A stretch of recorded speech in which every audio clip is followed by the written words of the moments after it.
أشهد أن لا إله إلا الله وحده لا شريك له وأشهد أن محمدا عبده ورسوله أما بعد فأعوذ بالله من الشيطان الرجيم بسم الله الرحمن الرحيم الحمد لله رب العالمين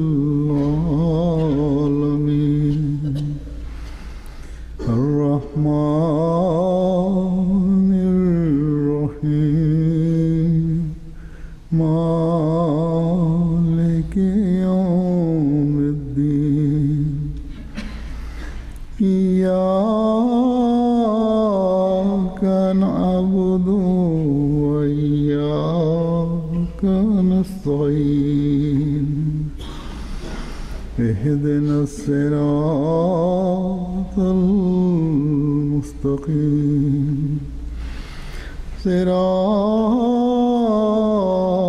الذين أنعمت عليهم غير المغضوب عليهم ولا الضالين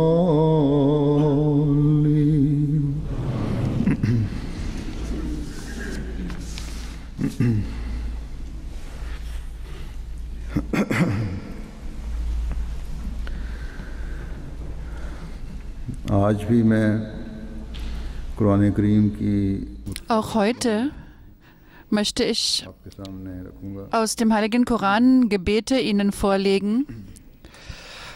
ये महीना रमज़ान का महीना Dieser Monat, der Monat des Ramadans, in dem wir uns befinden. आखिरी इसलिए में कदम रख रहे हैं। Und jetzt treten wir ein in das letzte Zehntel davon. In die letzten 10 Tage davon, Entschuldigung, in die letzten 10 Tage. अल्लाह ताला कबूलियत दुआ के नज़ारे Hier hat Allah die Zeichen für die Annahme seiner Gebete noch mehr ऐसी रात भी आती है zu zeigen versprochen. Und eine Nacht darin können wir erwarten, in der Allah einigen seiner Diener, बहरहाल die ganz besonders die Annahme seiner Gebete gewährt bekommen. Ein Ahmadi sollte in diesen besonderen Tagen भरपूर फ़ायदा उठाने und diesen besonderen Zeiten उठाने की कोशिश करनी चाहिए। ganz besonders Nutzen और जहाँ हम daraus zu ziehen versuchen. Und wo immer wir ज़ुबान में अपने लिए unsere Worte, in unseren Worten für uns beten, in unserer Sprache, अपने अजीज़ों के लिए दुआ wo wir auch für unsere Partner und Kinder und Freunde beten, वो दुआएं भी करनी चाहिए जो अल्लाह ताला ने हमें da sollten wir auch dafür beten, in der Weise, wie Allah es uns gelehrt hat. Oder जिनको सबसे बढ़कर wie der heilige Prophet sallallahu alaihi wasallam gebetet hat, denn besser als das और आप ही थे जिनको अल्लाह ताला kann keiner einen Rang in der Annahme seiner Gebete erlangen. दुआएं मांगने के सबसे ज़्यादा Denn er hatte die आते थे beste Kenntnis darüber, wie man seine Gebete darbringen sollte. Und es gibt auch solche Gebete, die in der Jamaat gebetet werden, die Allah dem verheißenen Messias a.s. durch Offenbarung gelehrt hat. Allah Ta'ala, möge Allah uns dazu befähigen, dass wir diese Wege, die uns gelehrt wurden, beschreiten und sowohl für uns als auch für unsere Freunde und और जमात के लिए Verwandten भी und für unsere दुआएं Kinder करने की und तौफीक die पाने वाले Jamaat और zu हमारी beten ये in der दुआएं Lage sein werden. कबूलियत का दर्जा Und पाने diese वाली unsere Gebete, हमारी dass sie den Rang der Annahme इन दुआओं का erlangen सिलसिला und आरजी der Fortlauf unserer Gebete in Bescheidenheit या dargebracht wird und nicht mit dem Ramadan beendet ist. Oder in dem Moment, in dem wir das erreicht haben, wofür wir gebetet haben, dass wir danach aufhören zu beten. Nicht, dass es so ist, dass मुश्किल में हों तो दुआएं करने वाले wenn wir in Schwierigkeiten sind, बेचैन होकर दुआ के लिए wir zu Betenden werden und voller Unruhe und Hingabe beten und Briefe schreiben an Hazur. Und wenn Allah uns befreit von diesen Schwierigkeiten, dann denken wir nicht mal mehr an unsere Gebete. जो हज़रत मसीह मौद Ein Ahmadi, की बैत में शामिल हुआ है der den verheißenen Messias wassalam, इस und in seinen, anerkannt hat und in seinen Bund eingetreten ist, के काम निकल गया तो अल्लाह ताला को भूल गए kann sein Leben nicht so verbringen, dass, wenn er sein Ziel erreicht hat, er Allah vergisst. Der Ramadan beendet ist und die Gebete, die Namaze und die Dua हमेशा vernachlässigt werden. और मुस्तकिल Unsere Gebete रहने वाली दुआएं होनी चाहिए müssen हर दिन beständige Gebete sein. Jeder Tag अल्लाह ताला की ज़ात sollte für jeden Ahmadi और कबूलियत दुआ पर यकीन den Glauben in das Wesen Allahs चले जाने वाला होना चाहिए und die Annahme der Gebete verstärkt sein. Ahmadi के कदम नेकियों में Die Schritte eines नहीं Ahmadis जाने चाहिए auf dem Weg der guten Taten sollten nicht stehen bleiben, मजमून को समझते हुए sondern नेकियों को समझते हुए नेकियों में diesen geraden Weg verstehend und die guten Taten verstehend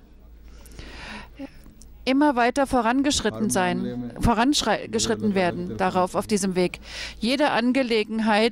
Bei jeder Angelegenheit sollten wir unseren Blick auf Allah wenden und richten, denn ein Mu'min ist der, और der den Lohn Allahs und अल्लाह ताला के एहसानों पर भी Allahs अल्लाह ताला Gnaden und Huld मज़ीद झुकने वाला होना चाहिए ihn dazu führte, dass er noch mehr sich vor Allah verbeugt und verneigt. Und wenn eine Zeit der Prüfung kommt, auch dann neigt er sich vor Allah. नहीं है कि जिस तरह Es ziemt einem Mu'min nicht, dass, बटेरे या फसली कब wie man sagt, जो फसल होती है तो नीचे आ जाते हैं dass er nur उसकी तरह सिर्फ गरज पर ही wie eine Jahreszeit sein Leben verbringt in Gutem und nur in dieser Zeit seine Gebete beachtet oder अंदर एक während des Ramazans और उसके बाद भूल जाएं sich eine Veränderung in ihm feststellen lässt, die danach wieder vergessen wird, dass diese Dinge auch nach dem Ramadan noch seine Pflicht sind, बस dass man seine Pflichten gegenüber Allah erfüllen muss. शुक्रगुजारी Jederzeit sollte ein Mu'min अल्लाह ताला mit den Gefühlen der Dankbarkeit sich vor Allah verneigen, अपने बंदे damit Allah Ta'ala इनामात से seine Diener वास्ता रहे mit seinem Lohn अल्लाह करे auszeichnen कि kann. हम Möge Allah es so fügen, dass wir diese Gebete, die der verheißene Messias wassalam, gebetet hat, dass wir daran Anteil haben. Er hat gesagt, ich habe gebetet, ich bete viel, dass die Mitglieder meiner Gemeinde diejenigen sind, die Gottesfurcht im Herzen haben und in der Nacht vor Allah sich niederwerfen und weinen im Gebet und die Pflichten Allahs gegenüber nicht vernachlässigen und Geiz und Nachlässigkeit nicht in sich aufkommen lassen. Möge Allah es fügen, dass unter uns jeder Einzelne zu Erben dieses Gebetes des verheißenen Messias a.s. werden, dass wir unseren Pflichten Allah gegenüber nachkommen und in unseren Gebeten fleißig sind, nicht nur heute, während des Ramadans, sondern darüber hinaus zu einem Teil unseres ganzen Lebens werden. Möge Allah uns befähigen, dass wir niemals seine Gebete in den Gebeten zu ihm nachlässig werden, und möge es niemals so sein, dass wir uns den weltlichen Dingen so sehr zuneigen, dass wir zu dieser materiellen Welt gehören nur noch, sondern dass wir zu denen gezählt werden, über die der verheißene Messias a.s. gesagt hat, durch deren Beispiele den Menschen Gott in Erinnerung gerufen wird und deren Rechtschaffenheit einen solchen hohen Rang erlangt hat und die Religion stets über weltliche Dinge vorziehen. Wenn wir solch einen Zustand erreicht haben, dann wird inshallah Allah Ta'ala in seiner Gnade uns in allen Situationen Zufriedenheit in den Herzen bescheren, und wir werden den Rang derer erreichen, deren Gebete von Allah angenommen werden. Jetzt, möchte ich Ihnen, wie ich vorher schon sagte, einige Gebete vorlegen.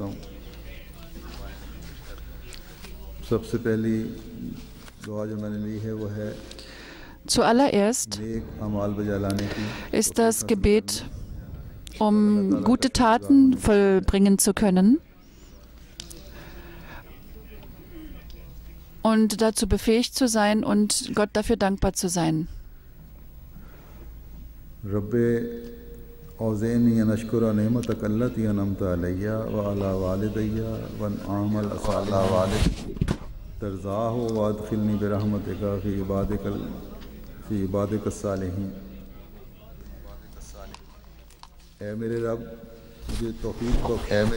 O mein Herr, befähige mich dazu, dass ich dir Dankbarkeit für deine Segnungen erweisen kann, auch für meine Eltern, und lass mich solche guten Taten tun, die du gut heißt, und lass mich mit deiner Gnade zu denen zählen, an denen du gefallen hast.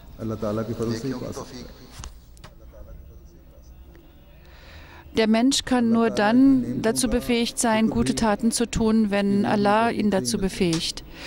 Und er kann Dankbarkeit für diese Gnaden nur dann empfinden, wenn Allah ihnen dazu die Fähigkeit gibt. Die das nicht vollständig verstehen, die Philosophie des Gebetes, die nicht wissen, worin diese wahre Macht Gottes besteht, die auf ihre eigenen Fähigkeiten vertrauen, alleine, und das, was sie erreichen, basiert auf ihren eigenen Fähigkeiten und Kenntnisse. Aber rechtschaffende, gottesfürchtige Menschen sind Allah dankbar, und jede Form von Segnung bringt sie dazu, dass sie ihm dankbar sind und sagen, dir allein ist es zuzuschreiben, dass ich dazu in der Lage war, dies zu tun. Und aus Dankbarkeit kniee ich noch mehr vor dir. Befähige mich dazu, dass ich dir immer dein dankbarer Diener bin, und lass mich niemals etwas tun, was dir nicht gefällt. Lass mich immer eingeschlossen sein unter den rechtschaffenden Menschen und gottesfürchtigen Menschen, unter solchen Ahmadis, über die der verheißene Messias a.s. gesagt hat, dass, wenn man sie sieht, werden andere Menschen an Gott erinnert. Die anderen Menschen sollten daran erinnert werden, dass, um gute Taten tun zu können und die Nähe Allahs erreichen zu können, müssen sie diesen Beispielen folgen, müssen sie diesen Methoden folgen, die von solchen Ahmadis praktiziert werden, durch die, wenn die Menschen sie sehen, die Menschen an Gott erinnert werden.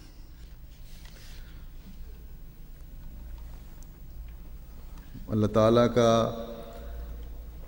ek bahut bada ihsan aur inam Es ist eine große Gnade Allahs, auf die ein Ahmadi erlangt, indem die Prophezeiung des heiligen Propheten sallallahu alaihi wasallam erfüllt wurde und er diesem verheißenen Messias die Treue geschworen hat und in seine Gemeinde eingeschlossen ist. Allah hat uns damit gesegnet, diese Segnung, auf die die Muslime die letzten 1400 Jahre gewartet haben. Und wegen der Abwesenheit und dem Nicht-Existieren so bis dann haben die Muslime so verschiedene Wege eingeschlagen, obwohl die Muslime Regeln haben und den Besitz, obwohl sie die Macht über Öl haben und sehr reich sind, haben die Nicht-Muslime sie trotzdem unterworfen. Jedes Land hat eine Einstellung gegen andere Länder, als wären sie Feinde, und sie sind uneinig untereinander und jeder ist ständig bereit, dem anderen Schaden zuzufügen. Und sie verfolgen sich gegenseitig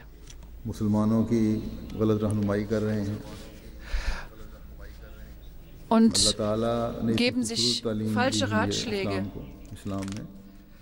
Allah hat ihnen solch eine wundervolle Lehre gegeben, den Islam, aber trotzdem ist die Situation der Muslime solcher Art. Warum ist das der Fall? Nur darum, weil sie den angekündigten Messias und Mahdi zurückgewiesen haben. Ein Ahmadi sollte für diese Gnade, die Gott ihm erwiesen hat, dankbar sein. Heute ist das Zeichen für einen Ahmadi, dass er anders ist, wo die Ahmadis auch sind und sich vorstellen und die Lehre des Islams richtig dargestellt den Menschen nahebringen, sind sie gern gesehen.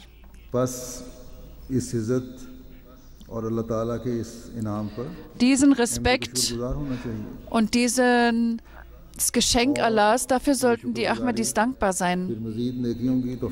Und diese Dankbarkeit sollte darin resultieren, dass sie von Allah noch mehr die Fähigkeit bekommen, gute Taten zu tun. Und die guten Taten und die Nähe Gottes noch mehr zu erlangen, sollte ständig wachsen und auf diese Weise bleibt das Ziel, das ein Ahmadi hat, ausschließlich die Zufriedenheit Allahs, und das ist der Sinn, dass man geschaffen wurde. Möge Allah jedem Ahmadi dazu befähigen, dankbar zu sein. Ein zweites Gebet, das für die Nachkommen ist: Jeder Mann und jede Frau, wenn sie heiraten, haben sie den Wunsch, dass sie gottesfürchtige Kinder gewährt bekommen haben. Und wenn nach einer Weile dieser Wunsch nicht erfüllt wird, dann werden sie beunruhigt darüber. Und ich bekomme tagtäglich Briefe diesbezüglich, in denen dieses Problem erwähnt wird und um Gebete gebeten wird dafür. Aber ein Ahmadi muss ständig daran denken, dass der Wunsch nach Nachkommen nur dann gebetet werden soll, dass man gottesfürchtige Nachkommen hat, die der Religion dienen und die Amale Saliyat tun. Deswegen, dafür ist es am wichtigsten, dass die Eltern selbst für ihre Kinder beten und aber auch sich selbst, ihren eigenen Zustand betrachten. Manche sind solcher Art, wenn sie um Gebete bitten und ich frage nach, haben Sie volle Aufmerksamkeit Ihren Gebeten? Beten Sie? Dann erfährt man, dass das nicht der Fall ist, so wie es sein sollte. Bevor man also den Wunsch nach gottesfürchtigen Kindern hat, und wenn man dann Kinder hat, für deren Erziehung, dann sollte man auch für seinen eigenen Zustand beten. Darauf habe ich schon sehr häufig hingewiesen, damit Allah Ta'ala diese Nachkommen, die man sich wünscht oder die man hat, solche Nachkommen sind, die sich dem Guten zuwenden. Ein Gebet ist uns von Hazrat Zakaria überliefert worden, von Allah.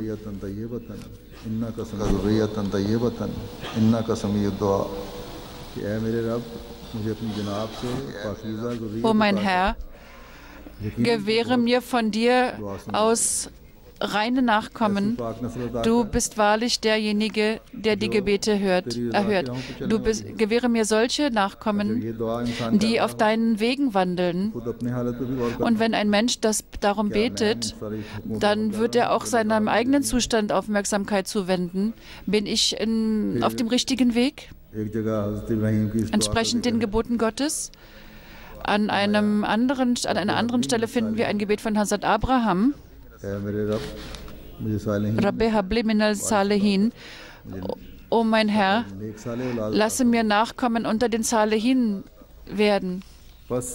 Von den guten Menschen.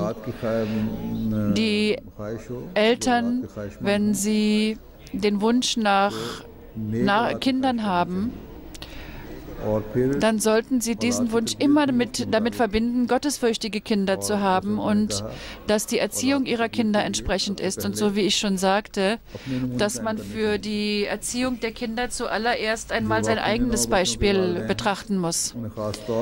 Die Eltern von Waqf-e-Nor-Kindern sollten dem besondere Aufmerksamkeit zuwenden. Hazrat Abraham a.s., der dieses Gebet gebetet hat, Allah Ta'ala hat ihm einen solchen Lohn gewährt,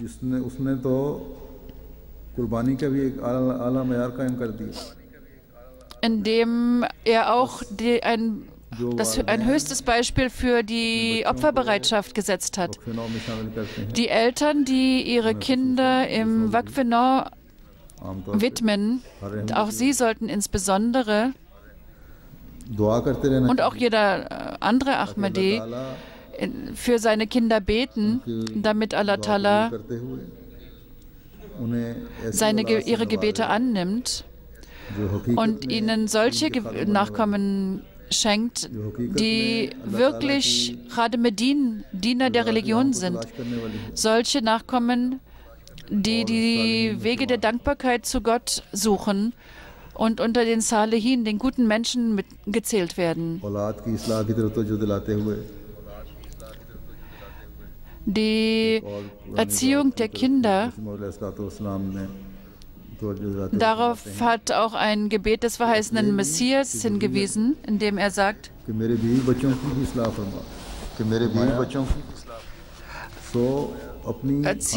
lass meine Kinder und meine Frauen gut erzogen sein, sodass man nicht nur für sich selbst betet, sondern auch für seine Kinder und seine Ehepartner. Und die Schwierigkeiten, die man auf dem Wege zu bewältigen hat, dass man sie auf Beste bewältigt. Denn es können Situationen entstehen, in denen man große Schwierigkeiten ausgesetzt ist. Deswegen sollten wir insbesondere für unsere Kinder beten. Der verheißene Messias hat auch gesagt, wir sollten voller Aufmerksamkeit beten für sie und beständig für sie beten.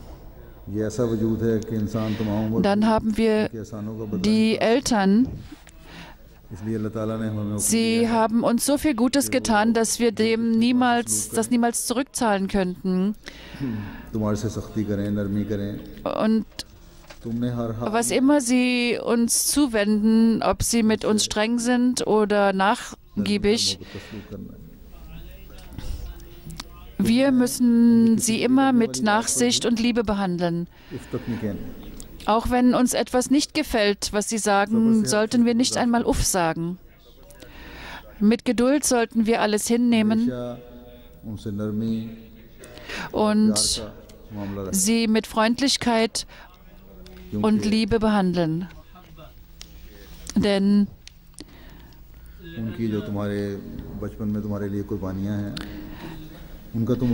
die Opfer, die sie in unserer Kindheit uns gebracht haben, dem können wir nie gerecht werden. Und Allah hat das so ausgedrückt, dass man so für sie beten soll. Rabbi hamhuma tama rabbayani saghira. Oh mein Herr, erweise du ihnen deine Gnade, wie sie mich Opfer gebracht haben für mich. Oh, der heilige Prophet sallallahu alaihi wasallam hat gesagt, das Gesicht einer Person sollte im Sand sein. Das hat er dreimal gesagt. Ein solcher Mensch ist höchst verachtungswürdig. Und die Gefährten fragten, welcher Mensch? Und Hazur sallallahu alaihi wasallam sagte, deren Eltern in die Jahre gekommen sind und der ihnen nicht dient und dadurch das Paradies nicht erlangt. Und er wurde gefragt weiter, wer ist derjenige, der am meisten Anspruch auf meine Güte hat? Und der heilige Prophet sallallahu alaihi wasallam sagte, deine Mutter. Und er fragte wiederholt und der heilige Prophet sagte, deine Mutter. Und er fragte ein drittes Mal und der Prophet sagte, deine Mutter. Und beim vierten Mal sagte der heilige Prophet sallallahu alaihi wasallam, dein Vater. Das müssen wir immer uns im Gedächtnis behalten, dass diese Güte und Gnade, die die Eltern erweisen, nie zurückgezahlt werden können. Aber mit Gebeten und gutem Verhalten ihnen gegenüber können wir bis zu einem gewissen Teil unsere Pflicht an ihnen erfüllen. Und darin ist die Vergebung zu finden. In einer anderen Überlieferung finden wir, dass derjenige, der den Ramazan erlebt und versäumt, die Segnungen zu erlangen, und der Eltern hat und versäumt, ihre Vergebung zu erlangen. In diesem Zusammenhang möchte ich noch sagen, dass wenn in der Gesellschaft sich Schlechtes verbreitet, und dann werden viele davon beeinflusst und manche beschweren sich über ihre Eltern. Manche kümmern sich selbst um ihre Eltern, und das ist etwas sehr Lobenswertes, aber ihre eigenen Kinder erinnern sie nicht daran, dass sie sich um ihre eigene Mutter auch kümmern müssen, wodurch diese nächste Generation zu Schaden kommt. Man soll seinen eigenen Eltern dienen und auch die Kinder diesbezüglich erziehen, dass sie sich um ihre eigene Mutter kümmern. Manchmal ist es so, dass ein Mensch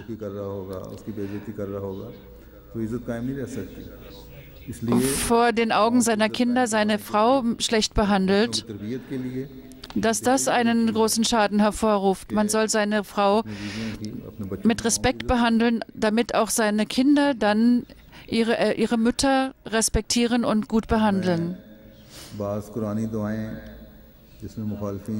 Jetzt möchte ich Ihnen noch einige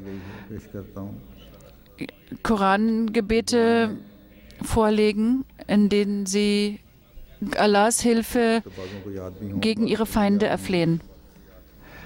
Manche werden Sie vielleicht in Erinnerung haben, manche nicht. Aber wenn ich Ihnen diese Gebete vorlege, dann sollten sie mit mir die beten oder Amen sagen. Allah Ta'ala möge uns vor dem Übel unserer Feinde bewahren und uns gnädig sein und immer uns mit seinem liebevollen Blick uns seinen liebevollen Blick schenken und solche Situationen, die für uns unerträglich sind, dass wir niemals in einen Zustand kommen, in dem wir stolpern. Möge Allah uns beständig zu den Erben seiner Segnungen machen und der Dinge, die er für die Jamaat vorgesehen hat. O mein Herr, hilf mir, denn sie haben mich zurückgewiesen.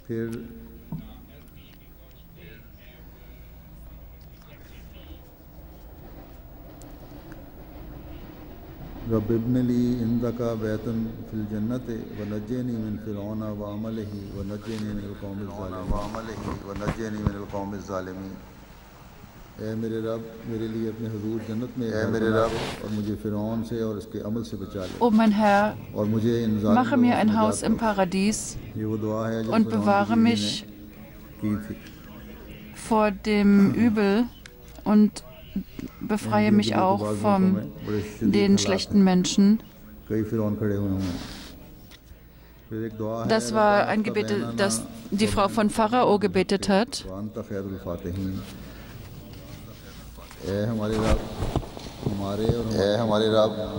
हमारे और हमारी कौम के दरमियान हक के साथ फैसला कर दे सबसे बेहतर है. Fälle deine Entscheidung mit Gerechtigkeit zwischen uns und unseren Feinden, denn du bist der Beste der Richter. Anni maghlubun fantasir.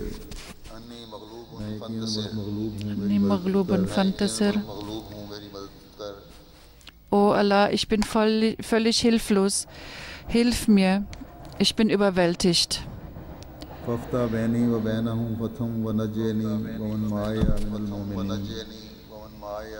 बस मेरे और इनके दरमियान फैसला फरमा मुझे और मेरे साथ ईमान वालों को निजात अता फरमा. Richte zwischen uns und befreie mich und die Gläubigen von den Feinden.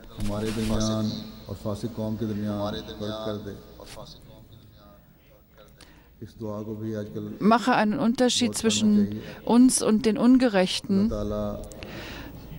Dieses Gebet sollten wir oft wiederholen. In großer Zahl möge Allah den Muslimen Intelligenz geben und öffne die Wege für die Jamaat in den muslimischen Ländern, und so dass wir ihnen die Botschaft des verheißenen Messias richtig übermitteln können und die Hindernisse, die dem dazwischen stehen, die Schwierigkeiten, die diese sogenannten Muslime uns in den Weg stellen, räume du sie uns aus dem Weg in deiner Gnade. ربنا آمنا بما أنزلت واتبعنا الرسول مع الشاهدين.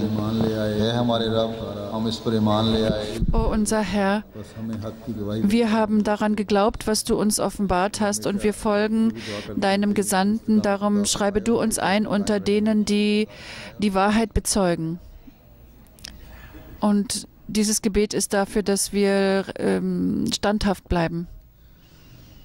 रब्बे आऊज़ु बिका मिन हमज़ाति शयातीन शैतानों के वसवसों से तेरी पनाह मांगता हूँ. O Allah, ich suche deinen Schutz vor dem Pfade Satans, und ich suche auch Schutz bei dir, dass Shaitan sich mir nähert.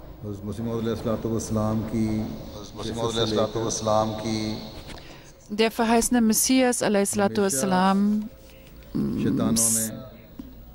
Erscheinen, die Zeit seines Erscheinens, haben die Shaitan haben immer versucht, in den Menschen Zweifel zu wecken diesbezüglich. Unter ihnen waren die, die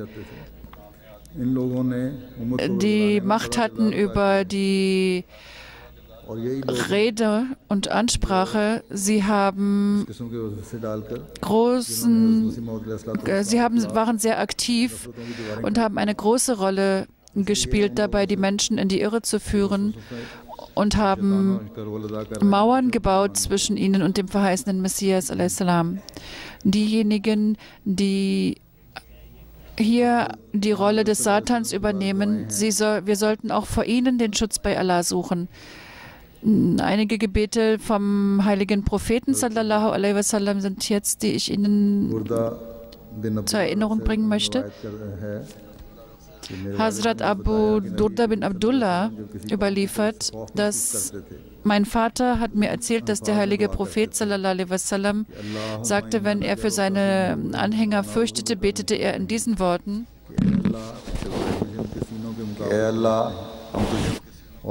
O Allah, wir suchen Zuflucht und suchen deinen Schutz gegen ihre Angriffe und vor ihrem Übel. In deinen Schutz begeben wir uns vor ihrem Übel und ihren üblen Handlungen.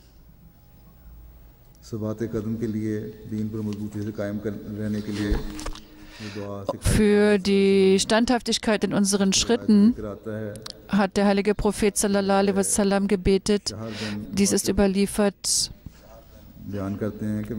Shahad bin Mashab, er überliefert, ich habe gehört von Salma radiallahu anha, dass sie betete: O ihr Anhänger Gesandter Gottes, O Mutter der Gläubigen, welche Gebete rezitierte der heilige Prophet zum Schutz? Und der heilige Prophet sallallahu alaihi wasallam sagte meistens: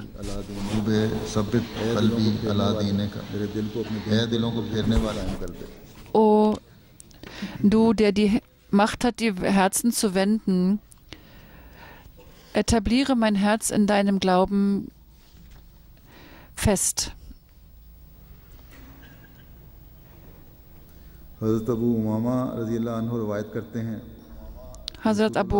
radiallahu anhu überliefert, dass der heilige Prophet sallallahu alaihi wasallam gesagt hat, dieses Gebet so häufig betete, dass wir ihn fragten, Sie haben so viele Gebete gebetet, wir können sie uns nicht alle merken. Daraufhin sagte der heilige Prophet sallallahu alaihi wasallam: Soll ich euch ein Gebet sagen, das alles einschließt? Und Sie sollten dieses Gebet beten.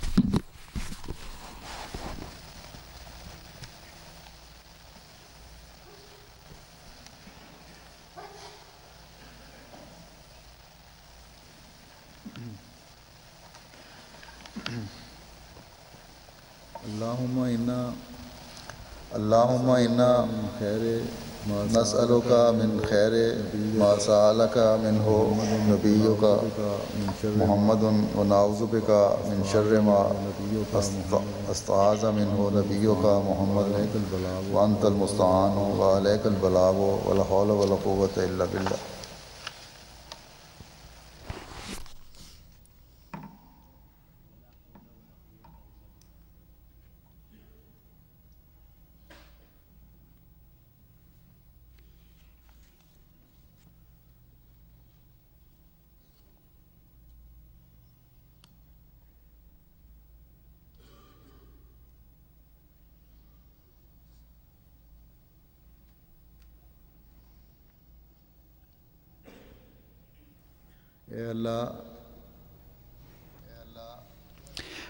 O Allah,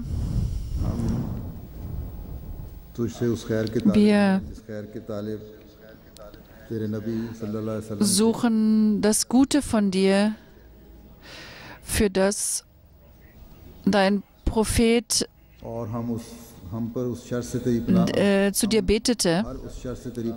Und wir suchen Schutz bei dir vor all solchem Übel, vor dem der heilige Prophet sallallahu alaihi wasallam deinen Schutz suchte. Und du bist der wahre Helfer und von dir suchen wir Hilfe und ohne dich können wir nicht die Fähigkeit haben, Gutes zu tun oder uns vor diesen satanischen Dingen zu schützen.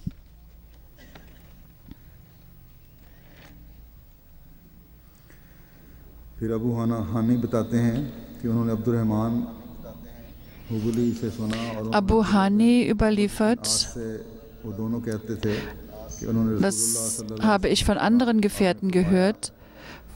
Abdurrahman sagte es, dass er den heiligen Propheten sallallahu alaihi wasallam hat sagen hören, वो उसे जैसा चाहता है फिर dass रसूलुल्लाह सल्लल्लाहु अलैहि वसल्लम all die Herzen der Menschen wie ein Herz sind in Allahs कुलूबना अला ताअतिका Händen und er kann sie wenden, wie es ihm gefällt.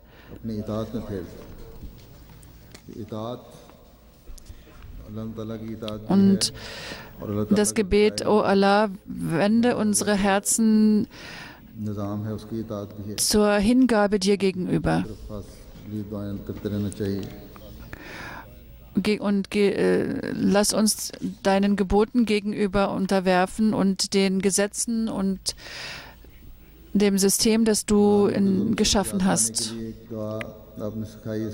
Und befreie uns von den schlechten Menschen. Das ist erwähnt von Khalid es überliefert, dass Ibn Umar überliefert hat, dass der heilige Prophet sallallahu alaihi wasallam और तेरी नाफरमानी के दरमियान हायल हो जाए और ऐसी इताअत की तौफीक अता फरमा जो हमें तेरी जन्नत तक पहुंचा दे betete, और तू हमें ऐसे bewahre uns vor dem, was sich zwischen dir und uns stellt und gewähre uns Erlösung und lass uns ein ins Paradies फायदा उठाने की तौफीक दे जब तक तू हमें und lass die Probleme in dieser Welt erleichtert werden für uns und और हमारे ऊपर जुल्म करने wir suchen Hilfe für unsere Augen und Ohren und anderen Körperteile, solange wir leben. Du bist der मुकाबिल पर हमारी मदद फरमा uns hilft gegen unsere Feinde. और दुनिया Wir sollten keine Probleme haben wegen unserer Religion. और हमारे इल्म का मकसूद Und wir sollten nicht besorgt sein darüber, weltliche Dinge zu erlangen. दुनिया कमाना ही हमारी सबसे बड़ी फिक्र ना हो और हमारे इल्म का मकसूद ना हो और तू हम पर ऐसे शख्स को मुसल्लत ना कर Und dies sollte nicht der Grund sein, warum wir Wissen erwerben. इब्ने Abbas Und niemand sollte uns beherrschen, दुआ फरमाया der uns nicht mit Mitgefühl behandelt. Und weiter ist überliefert, dass der heilige Prophet sallallahu alaihi wasallam betete, O Allah, hilf mir und किसी की मदद hilf keinem gegen mich और मेरे हक में und unterstütze mich und unterstütze niemanden gegen mich.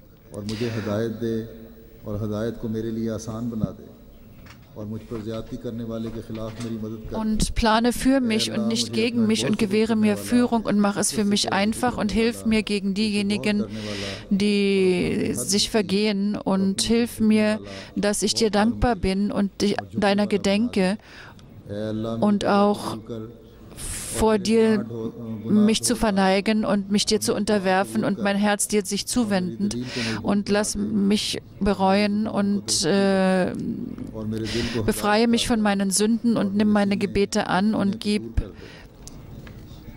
meinen Worten Stärke und gib meinem Herzen Führung und befreie mein Herz von allem Schlechten. अलैहिस्सलाम की हैं जो इल्हामी दुआएं हैं Manche Gebete des verheißenen Messias a.s. रब्बे फज़नी फ़इन्नल कौम möchte ich Ihnen vorlegen. Eins ist, सुखरा ए मेरे रब मेरी हिफाजत कर ए मेरे रब mein Herr, hilf mir, denn die Menschen verspotten mich. इल्हाम है 1906 im September hatte er eine Offenbarung. रब्बे ला तुब्बिली मिनल मुख्ज़ियात ज़िक्र ऐ मेरे रब मेरे लिए रुसवा करने वाली चीज़ों में से मेरे रब मेरे लिए रुसवा करने वाली O Allah, lass nichts in der Welt, was mich erniedrigen würde. O Allah, mache mich siegreich gegenüber meinen Feinden. O Allah, mache uns nicht zur Nahrung für die schlechten Menschen.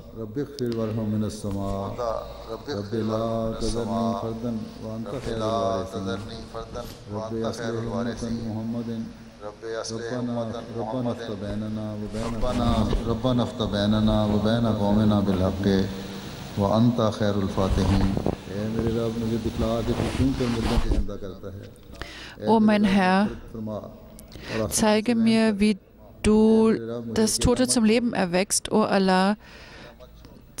Zeige deine Gnade vom Himmel, dir allein dienen wir. Und du bist der Beste der Erben, o unser Herr. Und unterstütze die Ummat von Muhammad und richte zwischen uns und unseren Mitmenschen, denn du bist der beste Richter. Ya Rabbi, Ya Rabbi insur abdaka waqzul adat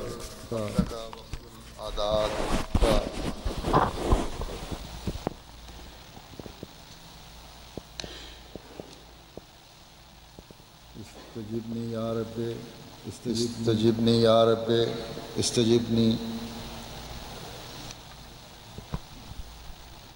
إلى يستهزأ وبك وبرسولك التاما يكذبون كتابك ويسبون نبيك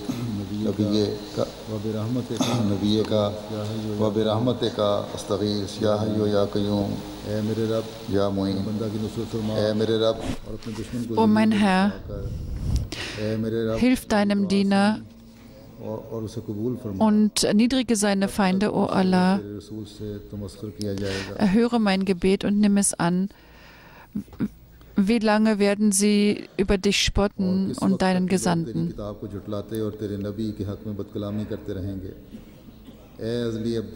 Bis wann werden sie damit fortfahren, dein Buch zurückzuweisen und deinen Propheten zu beschimpfen? O Allah, hilf mir.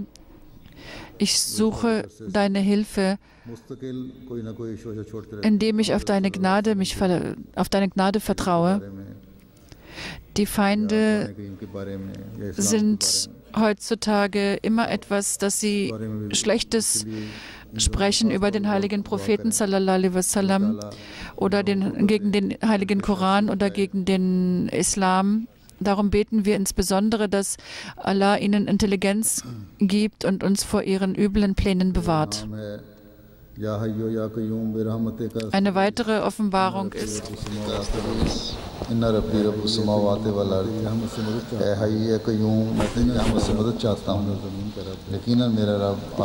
ich suche Hilfe in deiner Gnade. Wahrlich, mein Herr ist der Herr über die Himmel und die Erde. Und wir sollten für die Muslime beten. O mein Herr, der Herr der Ehre, hilf der Ummat von Muhammad. O du ewiger und beständiger Gott, lass mich trinken vom Leben.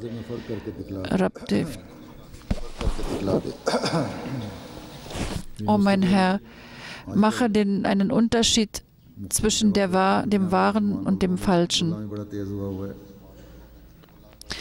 In verschiedenen Ländern der Muslime haben die Anhänger des verheißenen Messias a.s. große Probleme, denen sie ausgesetzt sind, und er wird beschimpft auf sehr unehrenvolle Weise, und dieses verletzt unsere Gefühle aufs Höchste. Darum beten wir,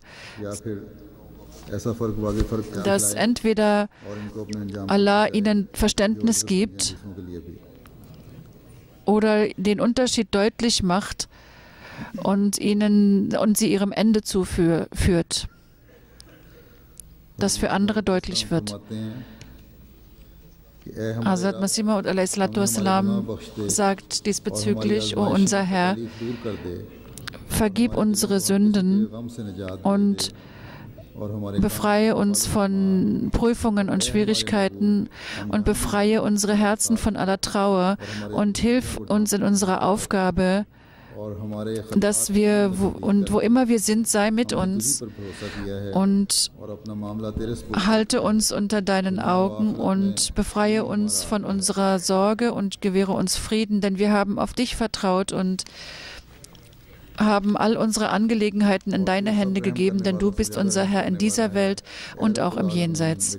Und du bist derjenige, der die meiste Gnade zeigt. O Herr der Welten, nimm unsere Gebete an.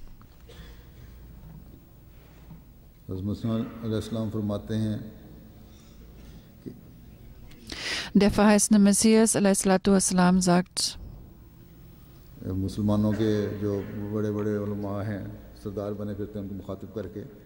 Diese großen Gelehrten und Führer unter den Muslimen ansprechend: O ihr muslimischen Führer, Sie sollten Zeugen sein dafür, dass ich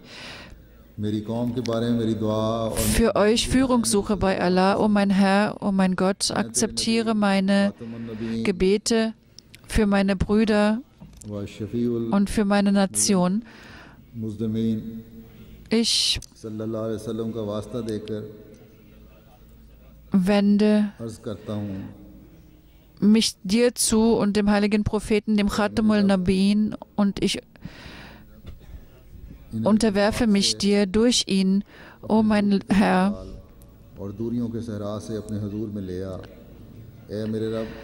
Führe diese Menschen aus der Dunkelheit ins Licht und gewähre ihnen Führung und sei ihnen gnädig. Die mich verfluchen, beschütze sie vor der Zerstörung.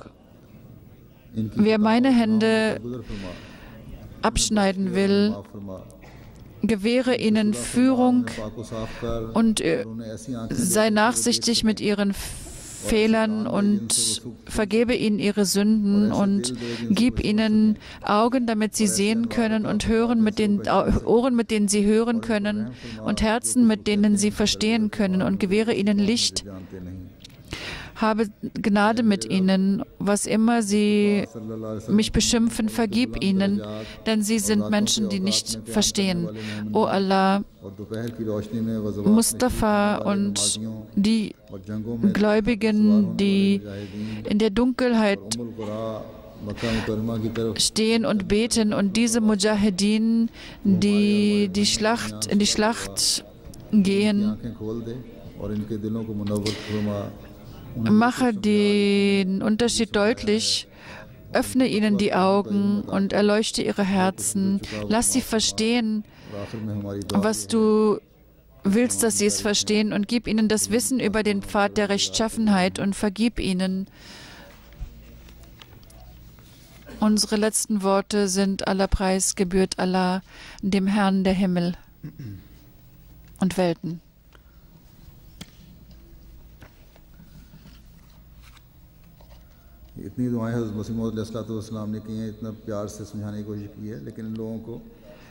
Der verheißene Messias a.s. hat so viel gebetet, dass diese Menschen Verständnis bekommen, aber sie führen trotzdem immer noch beständig ihre Nationen in die Irre.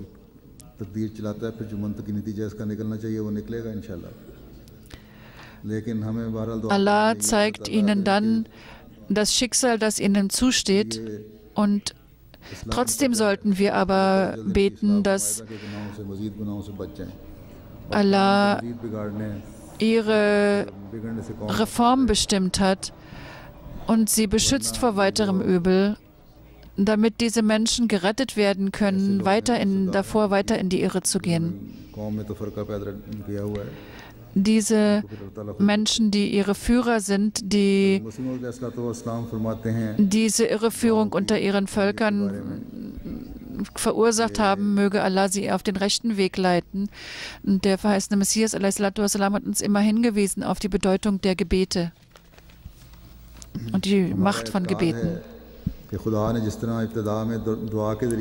Wir glauben daran, dass wie am Anfang Allah den Satan durch Gebete hat überwinden lassen, dass auch später uns den Sieg durch Gebete gewähren wird und nicht durch das Schwert. Sie können gute Zeichen sehen und gute Ergebnisse sehen dadurch, wenn entsprechend ihrer Denkweise dies die Zeit der Veränderung wäre, die Herzen zu verändern. Der Messias muss erscheinen, um ihnen die Macht zu geben. Dann hätten sie sich zusammenschließen sollen und hätten siegreich sein sollen. Aber was wir beobachten, ist, dass das Gegenteil der Fall ist. Die Waffen sind in den Händen der Feinde und sie sind sogar abhängig. Die Muslime sind abhängig dafür, Waffen zu bekommen von den Nichtmuslimen. Wo immer sie sich hinwenden, werden sie besiegt und erleiden Niederlagen. Sind das die Zeichen der Annahme von Gebeten? Sie sind in die Irre geführt und sie werden niemals Erfolg haben mit ihren weltlichen Waffen.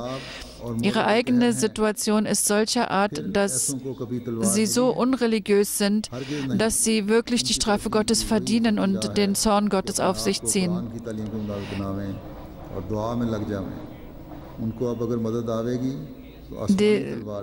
Der wahre Weg ist es, dass man entsprechend den Geboten des heiligen Korans lebt und handelt und sich im Gebet vertieft. Denn wenn Sie Hilfe von irgendwo erlangen, dann erlangen Sie es vom Himmel durch die Gebete. Und ohne Gebete werden Sie es niemals nur durch Ihre Kraft erlangen. Dem ersten Adam wurde Sieg durch Gebete gegeben und auch der zweite Adam der letzten Tage wird Satan bekämpfen in dieser letzten Schlacht und wird siegreich sein durch Gebete. Möge Allah uns befähigen, dem zu folgen, dass wir diese Mission des zweiten Adam erfüllen können und unser Bestes tun, unsere Anstrengungen diesbezüglich erfolgreich sein zu lassen.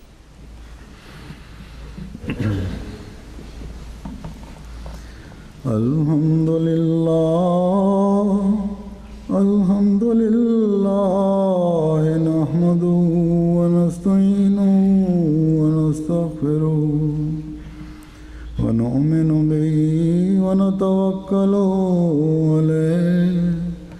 ونعوذ بالله من شرور أنفسنا ومن سيئات أعمالنا من يهده الله فلا مضل له ومن يضلله فلا هادي له ونشهد أن لا إله إلا الله ونشهد أن محمدًا عبده ورسوله عباد الله رحمكم الله